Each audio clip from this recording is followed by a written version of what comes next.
से और मैं हूं जवाद कमाल। एमक्यूएम पाकिस्तान की आज मुत्तहदा अपोजिशन में बाकायदा तौर पर उनसे इत्तेहाद के बाद में ये कहा जा रहा है और मुत्तहदा अपोजिशन की जानिब से कि वज़ीर आज़म इमरान खान एतमाद खो चुके हैं और मुस्ताफ़ी हो जाए। क्या वज़ीर आज़म इमरान खान ऐवान से मुस्ताफ़ी हो जाएंगे अदम एतमाद की वोटिंग से कबल? इसके अलावा एमक्यूएम और पीपल्स पार्टी के इत्तेहाद को ही लेकर प्रोग्राम में आगे चलकर बात करेंगे। क्या सिंध के शहरी इलाकों को भी फायदा होगा इस इत्तेहाद से? और वज़ीर आज़म ने इतवार को 1 लाख लोग जमा करने का एक बार फिर से इस्लामाबाद में ऐलान कर दिया है। क्या ऐसा मुमकिन हो सकता है? बाजी पलटेगी सूरत हाल के बाद? बाकायदा तौर पर डिस्कशन का आगाज करेंगे, अपने मेहमानों से बात करेंगे, अपने पैनल से ब्रेक के बाद।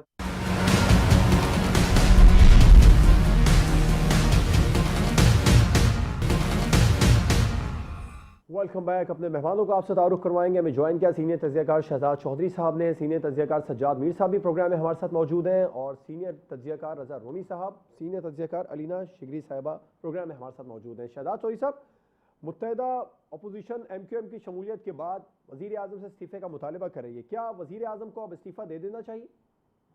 जी बिल्कुल, हक बजानिब है। ऑपोजिशन जो है वो हक बजानिब है इस्तीफ़ा मांगने पे, और आम तौर पर जमहूरी रवायात के मुताबिक और जमहूरी मुआशरों में इस्तीफ़ा दे दिया जाता है ऐसे हालात के अंदर। जब आपको ये पता लग जाए, वज़ीर आज़म कन्विंस हो जाएं कि उनकी मेजॉरिटी अब पार्लियामेंट में नहीं रही and he does not enjoy the confidence of the parliament house, तो फिर उस सूरत में उनको अपनी जगह छोड़ देनी चाहिए। लेकिन हमारे यहाँ बदकिस्मती से ये रवायात को कोई कदर नहीं की जाती, ना ही उनको फॉलो किया जाता है। दूसरे, जितना वक्त लगेगा अब से एक ऐसे वज़ीर आज़म के नीचे जो कि अपना एतमाद खो चुके हैं हाउस का, और उसके बाद एक नया वज़ीर आज़म जब भी वो अपना वोट ऑफ कॉन्फिडेंस लेके सामने आएगा, तो इस दौरान में जो मुल्क है उसकी जो बागडोर है वो बिल्कुल जैसे है कि किसी को मालूम नहीं कि अभी यहाँ पर कौन फैसले कर रहा है, कौन किस तरीके से लेके चल रहा है, और क्या सही तौर पे फैसले किए जा रहे हैं या नहीं। 2018 के टाइम पे वापस चले जाइए, जहाँ पर जब पीटीआई की हुकूमत आई तो बाद में कुछ अरसे के बाद उन्होंने कहा कि हमारे लिए लैंड माइंस छोड़ दी गई थी जाने से पहले, यानी ऐसी मुश्किलात बना दी गई थी कि जो पीटीआई की गवर्नमेंट थी इसको उनको डील करने में, उनको हल करने में बहुत वक्त लगा, बल्कि ना कर सके और बहुत मुश्किलात बढ़ गई उनके लिए। जाने वाली हुकूमत अगली आने वाली हुकूमत के लिए मुश्किलात खड़ी करके जाती है। ये जो ट्रांसफर ऑफ पावर होता है, इसको स्मूथली हमारे मुल्क में नहीं किया जाता। हमारे यहाँ तो यही बहुत बड़ी चीज़ तस्वर की जाती है कि 5 साल एक जमहूरी हुकूमत ने मुकम्मल किए हैं और अब उसके बाद अगली हुकूमत को एक मौका मिल रहा है, लेकिन वो वज़ीर आज़म कोई 5 साल मुकम्मल नहीं कर पाया। तो बात-सूरत ये मसाइल हैं हमारे बहुत ज़्यादा, और जमहूरी रवायत के मुताबिक कर देना चाहिए था। इसके कहने की भी ज़रूरत नहीं होनी चाहिए थी, और जल्दी कॉल करके, अभी भी सेशन को कॉल करके, मेरे ख्याल में गो कि उन्होंने एक शेड्यूल अनाउंस किया है, लेकिन उसके बावजूद अब जब वाज़ेह हो चुका है कि उनकी अक्सरियत नहीं है और वो एतमाद खो चुके हैं, तो उनको बुला के और वोट ऑफ नो कॉन्फिडेंस को इन मोशन करना चाहिए, एक्शन करना चाहिए, और उसके बाद ताकि नया लीडर ऑफ हाउस जो है उसको चुना जा सके, और हुकूमत का जो और मुल्क का जो दारोमदार जो काम है, जो कारोबार है, उसको मुकम्मल लीगल तरीके से चलाया जा सके। सज्जाद मीर साहब, आप भी इस बात से मुत्तफिक हैं कि वज़ीर आज़म को अब मुत्तहदा अपोजिशन जो डिमांड कर रही है इस्तीफ़े का, कर देना चाहिए उन्हें इस्तीफ़ा? बावकार तरीका तो यही है कि वो मुस्ताफ़ी हो जाए, और अच्छी सूरत भी यही पैदा होती है कि उनके इस्तीफ़ा देने के बाद सूरत ज़रा ज़्यादा वाज़ेह हो जाएगी। लेकिन वो अपने आप को क्रिकेट का एक खिलाड़ी समझते हैं, इसमें कोई शक नहीं है, लेकिन वो समझते हैं कि इस वक्त वो क्रिकेट खेल रहे हैं और आखिरी बार और आखिरी गेम तक खेलेंगे। और क्रिकेट में तो ऐसा होता है कि आप आखिरी बाल तक खेलें या आखिरी बाल तक तवक्को रखें या उम्मीद रखें, और खेल किसी वक्त पलट सकता है, उसको एक बाल की गेम कहा जाता है। लेकिन सियासत एक बाल की गेम नहीं है, ये उस बाल के इंतजार में है जो गेम की किस्मत पलट दे, गेम का पासा पलट दे। लेकिन मेरे ख्याल में यहाँ वो सूरत नहीं है। यहाँ आबरूमंदाना तरीका यही है, बावकार तरीका यही है, और इज्जत का तरीका यही है कि जब उन्हें अंदाजा हो गया है कि वो अपनी अक्सरियत खो चुके हैं तो वो चले जाए। लेकिन वो कहते हैं कि वो कहते हैं ना, अच्छा लफ्ज़ इस्तेमाल किया, माइंस क्या रख के जाना पुरानी हुकूमत का, वही काम वो कर रहे हैं आने वाली हुकूमतों के लिए नहीं, बल्कि वो उनका माइंड सेट जरा उल्टा है। वो ये कहना चाहते हैं कि अगर जितनी मैं मुसीबत मुश्किल पैदा करूंगा, उतना ही आने वाले दिनों में, आने वाले इलेक्शनों में मेरी ताकत का मुजाहरा ज़्यादा कुव्वत के साथ हो जाएगा। वो आने वाले इलेक्शन की तैयारी कर रहे हैं, अगरचे उनका दिल नहीं चाह रहा है इख्तियार छोड़ने को, वो इस माइंड सेट पे नहीं है। और उनका ख्याल है कि वो दोबारा कंटेनर पे चले जाएंगे। वो जी समझते हैं कि वो उनकी कोई अथॉरिटी होगी। लेकिन एक बात उनको समझ लेनी चाहिए कि पिछली बार जब वो कंटेनर पे गए थे तो कंटेनर को सहारा देने वाले लोग मौजूद थे, अब वो नहीं होंगे। चलिए बाकी लोगों को छोड़िएगा, वो नहीं करते, हसास मामला होता है। अब उनके पास वो शायद एटीएम भी नहीं होंगे, अब उनके पास जी वो वसाइल भी नहीं होंगे, अब उनके पास वो पैसे भी नहीं होंगे। मैं ये नहीं कहता कि वो 2 लोग नहीं हैं जो एटीएम कहलाते थे, बल्कि होता ये है कि जब आप इक़्तिदार में आने वाले होते हैं, तो इन्वेस्ट करने वाले बहुत होते हैं, दुनिया भर में होते हैं। उनकी फैन क्लब बहुत है, वो पैसा भी दे सकती है। मुझे याद है इमरान खान ने एक बार मुझे कहा था कि भाई मैं क्या करता, मेरे पास तो इतने वसाइल ही नहीं थे, अब आना शुरू हुए हैं। और सचमुच उस वक़्त आना शुरू हुए थे और उसके बाद लाहौर का जलसा हुआ था। ये सारी सियासत, सारा कुछ जो है, ये पैसे का खेल भी है। इमरान खान वो वसाइल पैदा कर सकेंगे, मुहैया कर सकेंगे, लेके चल सकेंगे कि नहीं, लेकिन वो तैयारी पूरी कर रहे हैं, ये अच्छी बात है। He is a fighter. लेकिन फाइटर का मतलब ये नहीं है कि आप मुल्क को भी तबाह करने पर तुल जाएँ। आप कहें कि जो कुछ होना हो, और अगर राज फाश होते हैं तो हों, राज नहीं है ये, वो अलग कहानी है। लेकिन वो अगर आदमी इस पर तुल जाए तो ये कोई ज़्यादा अच्छी बात नहीं ठीक। हुआ करती। रजा रोमी साहब, बिल्कुल ठीक। रजा रोमी साहब, अब वजीर आजम को मुस्ताफी हो जाना चाहिए? बिल्कुल, अब तो मतलब उनके बहुत क्लियर हो गया इस वक्त जब हम बात कर रहे हैं। और अभी कुछ ही देर पहले 196 कौमी असम्बली के मेंबरान जो हैं वो सिंध हाउस में अपोजिशन मौजूद के थे। साथ मौजूद थे। जी बड़ी वाज़ेह अक्सरियत है अपोजिशन के पास, तो उनको ये जो नविश्ता दीवार है पढ़ लेना चाहिए। और ग्रेसफुल तरीका यही होता है कि वो इस्तीफा दें और कहें कि सियासी जो है वो अपोजिशन में जाके बैठे। पार्लियामेंट में तो है उनकी पार्टी, और इलेक्शंस भी जो हैं वो ड्यू हैं साल के अंदर अंदर। तो लेकिन उसके बरक्स हम ये देख रहे हैं कि वो उनका जो ये अंदाज है और रवैया है, वो कदरें मिलता है इस हज़रत ट्रंप के साथ। जब वो इलेक्शन हार गए थे यहाँ पर अमेरिका में, ये मेरे खिलाफ तो साजिश हुई है। और फिर उनके जो सपोर्टर्स हैं वो आ गए थे और दारुल हुकूमत के ऊपर उन्होंने हमला कर दिया, और जो कैपिटल हिल की बिल्डिंग है उस पर कब्जा करने की कोशिश की, तोड़ फोड़ की, लोगों को मारा पीटा। और ये लाख लोग लाने का क्या और मकसद है? इनके पास अभी 27 को जलसा किया है, अच्छा खासा किया है, वहां पे अपनी बात कह दी जो कहनी थी, बात खत्म हो गई। अब क्या पीछे रहा है? अब वो एक खत जो है एक, और वो खत भी नहीं है, वो एक केबल है जो कि मुबैना तौर पे पाकिस्तान के एक सफ़ीर ने एक इंटरनल कम्युनिकेशन लिखी है हुकूमत वक्त, और उसमें कुछ बातें जो उन्होंने अपनी निजी महफिलों में या मीटिंग्स में गैदर की, उसको जमा किया। तो वो तो किसी फॉरेन हुकूमत का खत नहीं है, वो तो एक असेसमेंट है, एक राय है, एक तज्जिया है। तो उसको बुनियाद बनाकर आप ये नहीं कह सकते कि जी मैं तो इख्तिदार नहीं छोड़ूंगा, या ऐसा होना चाहिए या वैसा होना चाहिए। अब ये मतलब मामला बड़ा वाज़ेह हो चुका है, जिसे वो कहना चाहिए कि द गेम इज ओवर। और इतना स्पोर्ट्समैन स्पिरिट का एक लफ्ज़ जो है वो इसीलिए इस्तेमाल किया जाता है कि अपनी जब आपकी शिकस्त होती है तो आप उसको तस्लीम करते हैं और उसको फराख दिली से मानकर आगे बढ़ने की कोशिश करते हैं। लेकिन जैसे भी शहजाद चौधरी साहब ने कहा कि हमारे यहाँ अनफॉर्चुनेटली ये रवायात नहीं है, और यहाँ अभी तक पूरी तरह का वो नहीं हुई, मरवजा जो है हमारा तरीकाकार है उसमें नहीं आई कि आप एक पीसफुल और एक स्मूथ ट्रांजिशन करें। और अगली जो भी गवर्नमेंट ने आना है, पार्लियामेंट में जो भी इलेक्ट होगा नया वजीर आजम, उसके हवाले करना है इक़्तिदार, तो उसके लिए आप तरीक़ाकार जो है वो अपनाएं। तो खान साहब को इस वक्त फिलफौर जो है वो मुस्तफ़ी होकर ये मुल्क को एक बेयकीनी और अदम इस्तेकाम की सूरत हाल से निकालना चाहिए। जी ठीक। अलीना साहबा, आप भी मुत्तफिक हैं मुत्तहदा अपोजिशन के मुतालबे पर वज़ीर आज़म को इस्तीफ़ा दे देना चाहिए?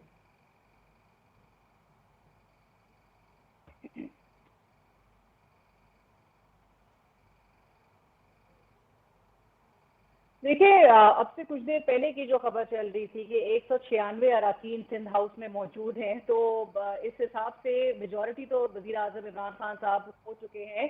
और असूली तौर पर अगर देखा जाए तो ये मुतालबा भी ठीक लगता है कि जी वज़ीर आज़म को मुस्ताफ़ी हो जाना चाहिए। लेकिन अगर आप हमसे ये एक मेरा ख्याल से सियासी फैसला है जो कि वज़ीर आज़म खुद ही अपने सर्कमस्टांसेस देखकर करेंगे। एज एन एनालिस्ट मैं समझती हूँ कि हम जो है वो सिर्फ एंटिसिपेट या प्रिडिक्ट ही कर सकते हैं, और एंटिसिपेशन ये है कि वज़ीर आज़म जो है ये तक जो है खेलेंगे, और इस वक्त जो फिल्टर आउट उनके लिए एक पोजीशन हो भी रही है कि उनकी पार्टी से उनको छोड़ के कौन जा रहा है। अगले आने वाले टाइम्स में उनको ये भी पता होगा कि जी उनका साथ किसने दिया मुश्किल हालात में, और उनके साथ उनको जो है उनको अबैंडन करके कौन चला गया है। तो सवाल तो ये होना चाहिए कि वो देंगे कि नहीं देंगे, जिसको हम प्रेडिक्ट कर सकते हैं। लेकिन जहां पर ऑपोजिशन का मुतालबा है, मेजोरिटी तो इस वक्त एमपीएम के इस डिसीजन के बाद भी मेजोरिटी तो वो क्लियरली जो है वो खो चुके हैं, और इस वक्त उन्हीं के अपने पार्टी के और भी रहनुमा जो है सिंध हाउस में मौजूद हैं।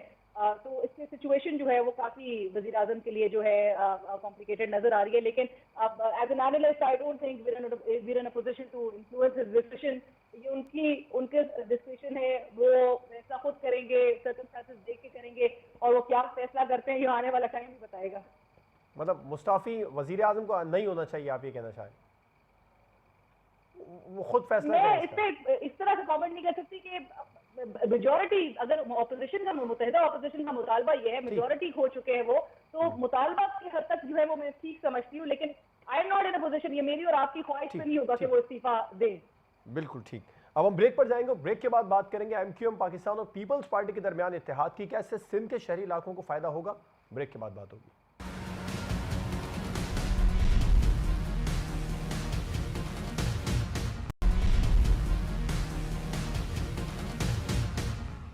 Welcome back. एमक्यूएम पाकिस्तान और पाकिस्तान पीपल्स पार्टी के दरमियान बाकायदा इत्तेहाद का मुआहदा तय पाया है। सज्जाद मीर साहब, सिंध के शहरी इलाकों को कोई फायदा होगा इस इत्तेहाद से? देखिए, अगर इसकी बिल्कुल रूह के मुताबिक अमल किया जाए तो यकीनन फायदा होना चाहिए। लेकिन यहाँ तक सिंध की सियासत का ताल्लुक है, इससे पहले भी एमक्यूएम और पीपल्स पार्टी में कई बार इत्तेहाद रह चुका है। बल्कि एमक्यूएम को बनाया इस ख्याल से गया था कि सिंध में सिंधी कौम परस्ती बहुत जोर शोर से अपनी जड़ पकड़ रही थी। उसके जवाब में एमक्यूएम को खड़ा किया गया, लेकिन एमक्यूएम खुद एक लिसानी तंजीम बन के रह गई और काउंटर तो कर सकी जो एक तरह सिंध के अंदर एक कौम परस्ती का जज्बा था उसको, लेकिन इसके सिवा क्या वो कराची वाले लोगों के लिए कोई फायदा पहुंचा सकी, इसका हमें तजिया करना चाहिए। वहाँ का पहला मेयर जमात इस्लामी का था अब्दुस्तार अफगानी, पहला मेयर जो नए दौर का अब्दुस्तार अफगानी, बड़े अच्छे काम किए उन्होंने। लेकिन फारूक सत्तार आए तो उस वक्त एमक्यूएम का माइंड सेट ये था कि अपने लोगों को नवाजा जाए, तो उसमें अपने लोगों को नवाजा गया। तीसरा दौर आया फिर नेमतुल्लाह खां का, वो बहुत अच्छे वर्कर उन्होंने काम किया। फिर मुस्तफ़ा कमाल आए।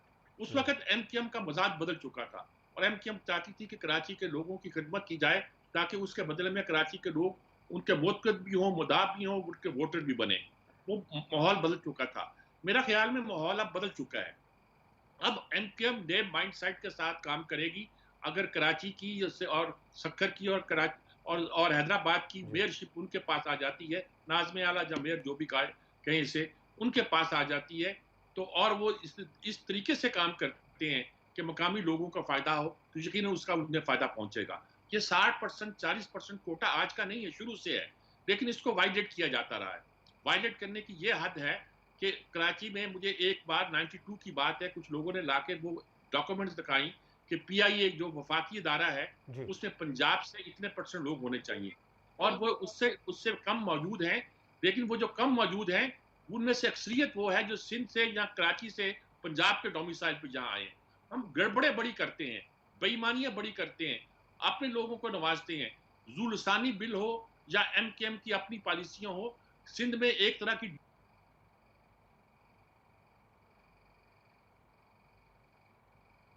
जी ठीक। रजा रूमी साहब, डिवाइड पैदा हो गई हुई है।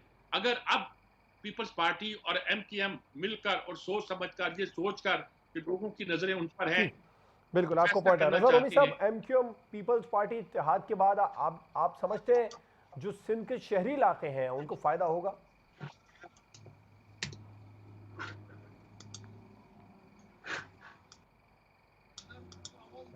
रजा रूमी साहब, आप भी मुत्तफिक हैं सिंध के शहरी इलाकों को फायदा होगा इस इत्तेहाद से?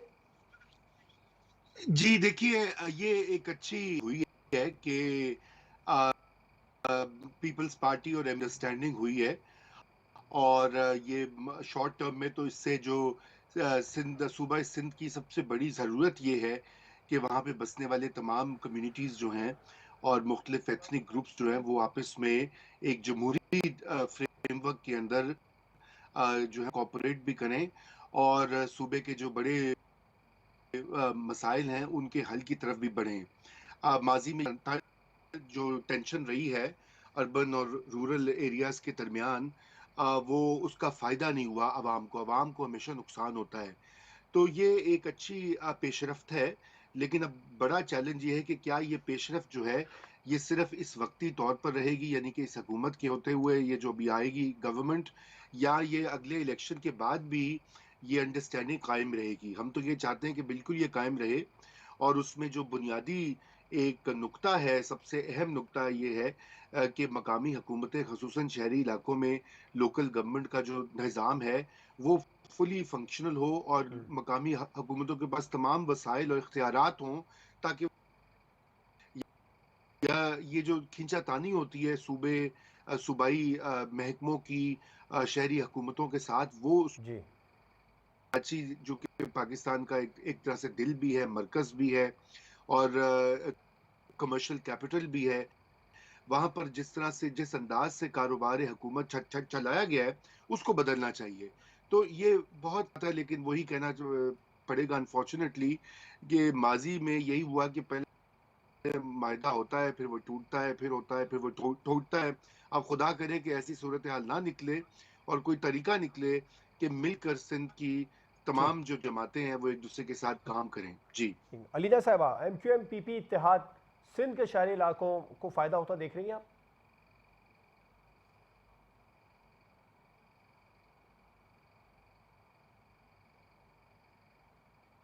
जवाब देखिए, पीपल्स पार्टी और एमक्यूएम का जो एक पास रहा है वो बड़ा चेकर्ड रहा है। इनकी हमेशा से एक वो मैरिज ऑफ कन्वीनियंस कंसिडर किया गया है। इनके अगर इस किस्म के इत्तेहाद देखे गए हैं, आपको पता है सिंध में पाकिस्तान पीपल्स पार्टी की हुकूमत कब से है, और सिंध की आवाम की जो हालत जार है वो भी सबके सामने है। वहाँ के मसाइल जो है वो सबके सामने है।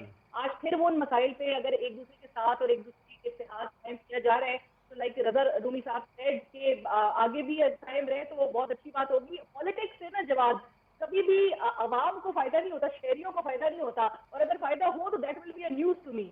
पॉलिटिक्स से हमेशा पार्टी को फायदा होता है, और वही चीज नजर आता है। ये 3.5 साल से एमक्यूएम जो है, ये जमात हुकूमत की इत्तेहादी थी। 3.5 साल में आपने सिंध के लिए या लेट्स से कराची के लिए भी आपने क्या करवा दिया हुकूमत से, वफाकी हुकूमत से? और ओवरऑल जो है हमें हालात है, तो उम्मीद ही सिर्फ की जा सकती है, लेकिन पॉलिटिक्स से फायदा जो है वो शहरियों को नहीं होता। ये सियासत हमें ज्यादा नजर आ रही है आज। इनको जरूरत थी एमक्यूएम की, तो जी साथ हो गए। एमक्यूएम ने अपने जो है शराइत रख के अपनी शराइत बनवा लिए। तो अवाम का नाम इस्तेमाल किया जाता है, अवाम के लिए हो कुछ नहीं रहा है। ठीक, आवाम के लिए कुछ नहीं होगा। शहरियों ठीक, को आप नहीं फायदा समझ। होता है। शहजाद चौधरी साहब, आप भी समझते हैं इस बार कोई सिंध के शहरी इलाकों को इस इत्तेहाद से फायदा हो जाएगा, या माजी के इत्तेहाद की तरह भी एक इत्तेहाद ज़बरदस्ती का इत्तेहाद साबित होगा? देखिए, हर मर्तबा जब हुकूमतें बदलती हैं, हर मर्तबा जब इस तरह के मुआहदे होते हैं, हर मर्तबा जब कोई उम्मीद की नई किरण फूटती है, तो हम उसको उम्मीद की नई किरण ही कहते हैं। बदकिस्मती ये है कि जो किरदार हैं, जो उनके किरदारों के जो रोल्स हैं, वो वही रहते हैं, वही किरदार हैं, वही लोग हैं, वही वो किरदार निभाते हैं, और इसलिए ना उनकी सोच बदलती है, ना सियासत का तरीका बदलता है। मैंने कल भी कहा था, मैं आज भी कहता हूँ कि MQM और पीपल्स पार्टी एक दूसरे की ज़िद हैं। शहरी और देहाती इलाके, देही इलाके जो हैं सिंध के, वो एक दूसरे के अंदर एक कंपटीशन में उलझे हुए हैं। वो खुद से तो नहीं उलझे हुए, लेकिन उनकी सियासत ने उनको उलझाया हुआ है। इसका सिर्फ एक ही हल है कि अगर हम पाल किस्म की लोकल गवर्नमेंट इस्टेब्लिश कर सकते हैं मुल्क भर में, सिर्फ सिंध में नहीं, मुल्क भर में, तो फिर शायद लोगों को उनके हकूक मिलना शुरू हो जाए। पहली बात तो हमें ये करनी है। अल्लाह करे ये जो नई आने वाली हुकूमत है, ये पाकिस्तान की सियासत को बदले, ये पाकिस्तान की सियासत के चेहरे को बदले, ये उस रुख को बदले जिसके लिए हम सब तरस गए हैं कि पाकिस्तान के अंदर इस तरह का सियासी माहौल हो जहां पर के कम से कम उसके अंदर एक पायदारी हो, उसके अंदर एक रिलायबिलिटी हो, प्रिडिक्टेबिलिटी हो। ये ना हो कि एक जिसे कहते हैं कि डायनास्टिक रूल चल रहा हो। ये डायनास्टिक रूल ने हमें और कल्ट पॉलिटिक्स ने तबाह करके रख दिया इस मुल्क को, इस मुल्क की सियासत को। तो हमें इससे किसी ना किसी तरीके से जान छुड़ानी है। जब ये मुराद अली शाह आए तो मेरे दिमाग में ये था स्टैनफोर्ड एजुकेटेड। अब हम स्टैनफोर्ड से और ऑक्सफोर्ड से ज़्यादा हम कहीं से और बेहतर तालीम किसी को दिलवा के पाकिस्तान की सियासत में नहीं ला सकते। ये लोग वापस आके फिर वही सिंधी सियासतदान वडेरे बन जाते हैं। ये सबसे बड़ी अफसोसनाक पहलू है। और मैं बारहा बहुत सारे प्रोग्रामों में कह चुका हूँ, जब तक हमारे स्टैनफोर्ड रिटर्न लोग स्टैनफोर्ड वाला जो सीखा है, जो पढ़ा है, जो उसको नहीं निभाएंगे, ऑक्सफोर्ड वाला नहीं निभाएंगे, उस वक्त तक हमारे शहरियों के हालात बदलने वाले नहीं हैं। देखिए, दुआ तो हम करते हैं, लेकिन मुझे नहीं लगता गिवन आर जो हमारी हमारी सियासत है कि ये MQM के या शहरी इलाकों के मामला किसी भी तरीके से बेहतर होंगे। जरदारी साहब खुद बहुत एक से दो ज़्यादा मरतबा ये कह चुके हैं कि ये जो मायदे होते हैं ये सहीफ़ा आसमानी नहीं होते। हम सबको पता है माजी के अंदर इस तरह की बात हो चुकी है। बिल्कुल ठीक, आपका भी पॉइंट आया। अब हम ब्रेक पर जाएंगे और ब्रेक के बाद बात करेंगे। वजीर आजम इमरान खान ने इतवार को एक बार फिर इस्लामाबाद में 1 लाख लोग जमा करने का कह दिया और कहा बाजी पलट जाएगी। क्या वाकई बाजी पलट जाएगी? पलटेगी तो कैसे? ब्रेक के बाद इस पर बात होगी।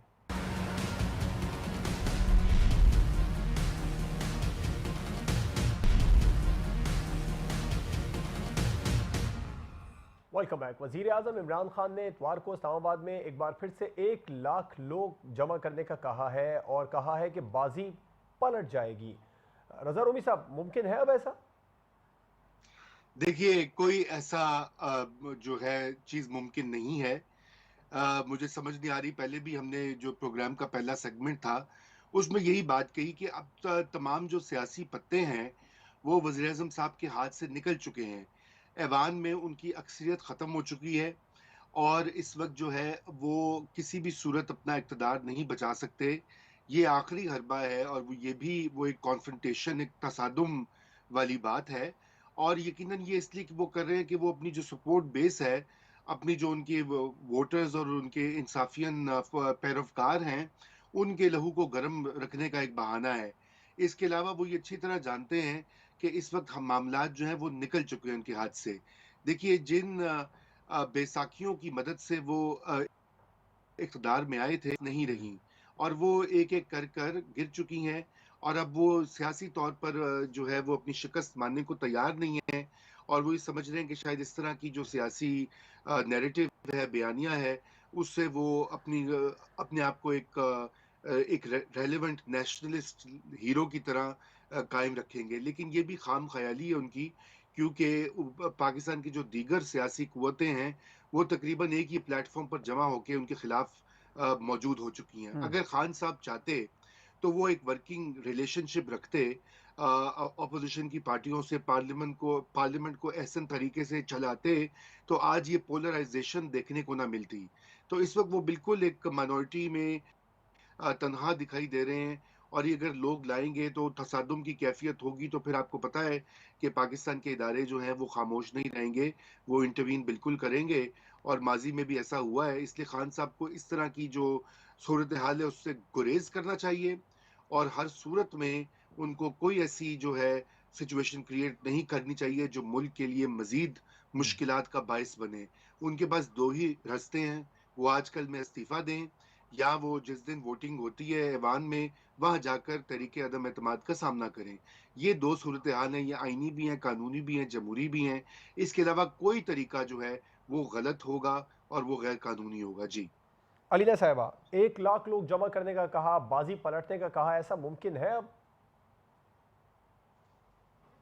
एक तो हम बात कर रहे थे कि जी सिंध हाउस में जो 196 मेंबर्स, 196 अरकान ऑपोजिशन के, वो जो कायदीन का इजलास हुआ है उसमें शरीक थे। इस वक्त कोई बज़ाहिर जो सिफारती मरासला है वो ये नंबर्स चेंज नहीं कर सकता। आपके chief justice of supreme court जो है वो ये बात कह चुके हैं कि वोट डाला भी जाएगा और वोट जो है वो काउंट भी होगा। अटॉर्नी जनरल भी कह चुके हैं वोट डालने से रोक नहीं सकते। इमरान खान साहब की इस वक्त जीत का दावा बिल्कुल ऐसे ही है, pulling the rabbit out of the hat. वो खुद 80% जो है वो कह रहे हैं कि जी चांसेस है कि वो जीत जाएंगे। लेकिन हमने गुज़िश्ता इतवार को हमने देखा 10 लाख लोग जब वो लेकर आए तो उसके बाद ये नतीजा सामने आया कि जो MQM जो है वो दूसरी जानिब निकल गई है। तो अभी 1 लाख लोग जो है वो मजीद लाकर क्या कर लिया जाएगा, ये हमारे तो समझ से बालातर है। इस वक्त हालात जो है वो बहुत फेवरेबल इस हुकूमत के और वज़ीर आज़म इमरान खान साहब के लिए फेवरेबल नहीं नजर आ रहे। और ये जो नंबर्स हैं, इन नंबर्स को आप टर्न नहीं कर सकते। ये जो नंबर्स हैं जो कि क्लियरली बता रहे हैं कि आप मेजॉरिटी इस वक्त हो चुके हैं, वो नंबर्स को आप कोई भी, मेरा नहीं ख्याल है कि कोई डिप्लोमेटिक केबल जो है वो चेंज कर सके, असरअंदाज कर सके। ये नंबर जो है वो सबके सामने, सिंध हाउस में आपके भी लोग जो हैं मौजूद थे। तो बहरहाल मेरा नहीं ख्याल है कि 1 लाख लोग लेकर आने से अनलेस जो हम बात करते हैं कि जी जहां से मामला खराब हुए थे गुज़िश्ता साल, अगर वहां से इस्लाह शुरू होने का अमल जो है, अगर वो शुरू आगाज उसका हो चुका है या कोई ना कोई उसमें अगर हमें कोई पेशरफ नजर आए, तब हालात जो है वो एक डिफरेंट सिनेरियो पेश कर सकते हैं। लेकिन मेरा नहीं ख्याल है कि अब तक ऐसा कुछ चीज देखने में आ रही है। शहजाद चौधरी साहब, वजीर आजम कह रहे हैं बाजी पलट देंगे, ऐसा मुमकिन लग रहा है कि अब अभी भी बाजी पलटने के कोई इम्कानात हैं? देखिए, क्रिकेट की जुबान में बात करते हैं कि विनिंग रन जो हैं वो स्कोर हो चुके हैं। आप एक टीम के खिलाफ लड़ रहे थे, उस टीम ने आपका जो स्कोर है उसको ओवरऑल कर लिया है, आपके बॉलर्स ने बड़ी मेहनत की है, लेकिन वो अपना स्कोर आपका पूरा करके और विनिंग शॉट लगा चुके हैं। जब मैच खत्म हो जाता है तो फिर जो कैप्टन होता है, he just walks up to the other team, उसके बैट्समैन के साथ हैंडशेक करता है और उनको मुबारक देता है जीतने के ऊपर।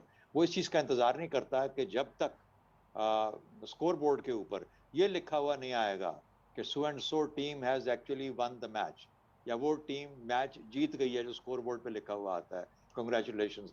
उस वक्त का इंतज़ार नहीं करते, उस वक्त हाथ में लाते हैं। उसके बाद क्या होता है? उसके बाद आप ये करते हैं कि आप अगले मैच की तैयारी शुरू कर देते हैं। अगर आप एक अच्छे कप्तान हैं, एक अच्छी टीम रखते हैं, आपको अपने अंदर कॉन्फिडेंस है, आपको ये पता है कि आप एक अच्छा मुकाबला कर सकते हैं, अच्छा मुकाबला दे सकते हैं, तो फिर जितनी भी कमजोरियां, कमियां हैं, उनको दूर करके आप अगले मुकाबले की तैयारी शुरू कर देते हैं। ये मुकाबला बहुत दूर नहीं है, ये मुकाबला जल्द ही आने वाला है। 6 माह में भी आ सकता है, साल में भी आ सकता है। जब भी आएगा, आपको उस मुकाबले की तैयारी करनी है। तो जितना वक्त आप ज़ाया कर रहे हैं कि पानी को गदला करने के में, उससे बेहतर है कि हाथ मिलाइए, आप कंसीड कीजिए डिफीट और उनको विक्ट्री कंसीड कीजिए, और उसके बाद अपने अगले मैच की तैयारी शुरू कर दीजिए। 1 लाख हो, 2 लाख हो, मरासला 1 आए, 2 आए, 4 आए, ये पाकिस्तान का मामला है। मरासले जो हैं, ये इमरान खान का मामला नहीं है। इसलिए पाकिस्तान को उसको डील करना है और पाकिस्तान डील करता रहेगा। पाकिस्तान कायम और दायम रहेगा इंशाल्लाह। हुकूमतें आती जाती रहेंगी, कई इमरान खान आएंगे, कई इमरान खान जाएंगे। इसलिए अगले मैच की तैयारी कीजिए, उसी में आपकी भी बेहतरी है, उसी में आपके मुल्क की भी बेहतरी है। और आप जैसे लीडरान से तो ये की जाती है कि आप मुल्क की बेहतरी का सोचेंगे, अपनी पार्टी और अपनी बेहतरी का सिर्फ नहीं सोचेंगे। तो चौधरी साहब, इतवार से पहले मुमकिन तौर पर लग रहा है कि मामला खुलकर सामने आ जाएंगे, जो होना होगा वो हो चुका होगा, तो इतवार तो भी काफी दूर है।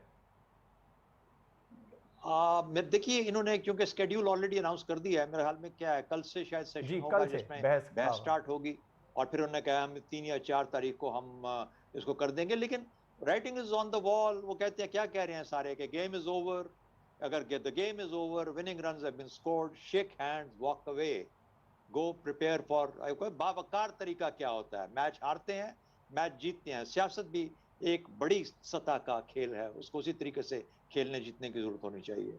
लेकिन ये बदकिस्मती है हमारी सियासत इसी तरह ही है, बस गदला पानी है, गदले लोग हैं, उसमें छुपने की कोशिश करते हैं। मीर साहब, आपको लगता है कि बाजी पलट जाएगी? प्राइम मिनिस्टर कह रहे हैं, अब भी उनके करीबी साथी अब भी यही कह रहे हैं कि बाजी पलट जाएगी, ऐसा मुमकिन है?